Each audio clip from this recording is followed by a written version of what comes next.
வருக வருக again to PL archives. So இன்னைக்கு நம்ம பார்க்கவிருக்கும் பிளேயர் யாருன்னு பார்த்தீங்கன்னா ஆண்ட்ரோஸ் தவுன்சன். தெரிஞ்சிருக்கோன்னு நினைக்கிறேன். தெரியாதவங்களுக்கு ஒரு குட்டி briefing. English teams tier 2 tier 3, அதாவது டிவிஷன் 2 டிவிஷன் 3ன்னு பார்த்து and also Premier League main லீக்னு பார்த்தாலே கலெக்டிவாக பார்த்தாலே வந்துட்டு டோட்டலாக ஒரு 13 இங்கிலீஷ் டீம் விளாண்டுருக்காங்க. வாட்ஃபோர்ட், லீட்ஸ் நிறைய டீமுக்கு விளாண்டுருக்காங்க. பட் ஆனால் ஷைன் பண்ணது அண்ட் ஆல்சோ கொஞ்சம் எஸ்டாப்ளிஷாக நம்ம கண்ணுக்கு தெரிஞ்சது வந்துட்டு ஸ்பர்ஸ் அண்ட் ஆல்சோ வந்துட்டு Everton a bit, mostly Crystal Palace. Because அந்த மானே, ஸ்டெர்லிங், மார்ஷியல் அந்த சீசன் ஆஃப் பிரீமியர் லீக் கொஞ்சம் அந்த ஃபயர் அப்பாக இருக்கிற அந்த நேரத்தில் வந்துட்டு இவன் கொஞ்சம் ரொம்ப பேலஸில் ரொம்ப பெர்ஃபார்ம் பண்ணுவான். லைக் லாங் ரேஞ்ச் கோல் அடிக்கிறது, ஷோ போட் பண்ணுறது, டீமுக்காண்டி பண்ணுற ஷோ போட்டாக தான் இருக்கும் ஆப்வியஸ்லி.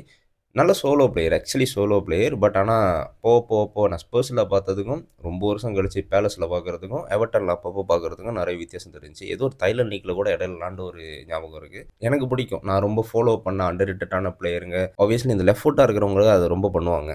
அந்த லெஃப்ட் ஃபுட்டாக இருக்கிற பிளேயரை ரொம்ப பார்ப்பாங்க. அதுக்கு மற்ற பிளேயரை பார்க்க மாட்டாங்கல்ல. இது கொஞ்சம் பர்டிகுலராக. And Andros Townsend England international.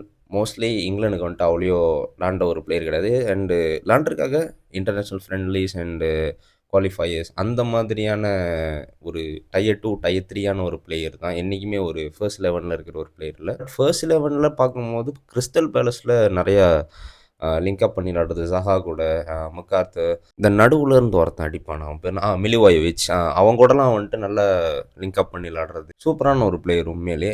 Work rate வந்துட்டு ரொம்ப மீடியமாக தான் இருக்கும். பட் பிரீமியர் லீக் வந்துட்டு வெறும் இந்த அகுவேரோ, ஜெராட், ஸ்கோல்ஸ், தாரஸ் இவங்கனால மட்டும் என்டர்டெயின் ஆன ஒரு விஷயம் கிடையாது. இந்த நான் ப்ரீவியஸாக சொன்ன இந்த சிகட்சன், இந்த மாதிரி தவுன்சன், இந்த மாதிரியான ஆளுங்கள் இருக்கிறனாலையும் தான் பிரீமியர் லீக் இன்னும் கொஞ்சம் விரிவாக்கமாக எல்லாருக்கும் போய் சேர்ற மாதிரியான ஒரு ஸ்டார் ஃபில்டான ஒரு லீக்காக நிறைய பேர் கண்ணுக்கு போய் இந்த இங்கிலீஷ் லீக் தெரிய வருது. அதில் குறிப்பான ஒரு பிளேயராக நான் என்றைக்குமே தவுன்சன் நான் பார்க்குறேன், என் சீசன்லேருந்துன்னு பார்க்கும்போது. ஆனால் அந்த லெஜெண்டரி வேர்ல்ட் கிளாஸ் ஸ்டேட்டஸ் அடையலனாலும் பிச்சுன்னு வந்துட்டா என்னவோ அதுதான் நம்ம பார்க்க முடியும். ஸோ நான் பார்த்த வரைக்கும் ஸ்டட்ஸ் ரொம்ப குறைவாகவே இருந்தாலும், கோல்ஸும் அசிஸ்டும் ரொம்ப குறைவாகவே இருந்தாலும், பிச்சுன்னு வந்துட்டா ஒரு 100% கொடுக்குற ஒரு பிளேயராக தான் நான் என்றைக்குமே தவுன்சனை நான் பார்த்துருக்கேன். ஈவன் தோ அந்த எவர்டன் டேஸில் கூட இந்த டீம் அவனுக்கு ஒட்டலை அப்படிங்கிற ஒரு சிலேசவா இல்லைன்ற ஒரு ஒரு சினாரியோ இருந்தாலும் அவனால் முடிஞ்சதை அவன் கொடுப்பான்.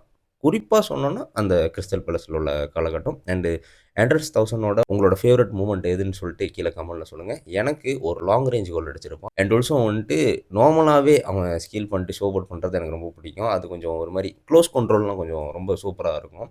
ட்ரிபிளர்ஸ்க்கு ரொம்ப பார்க்குறதுக்கு ரொம்ப ஒரு ரிவிஷன் பண்ணுற ஒரு பிளேயராக இருக்கும் பார்க்குறதுக்கு. தவுன்சனுக்கு யாராவது ஒரு வேளை ஃபேனாக இருந்தீங்கன்னா தயவு செஞ்சு கமெண்ட்டில் சொல்லுங்கள். பார்ப்போம் எத்தனை பேருக்கு அவங்களுக்கு தெரியுது அப்படின்னு சொல்லிட்டு.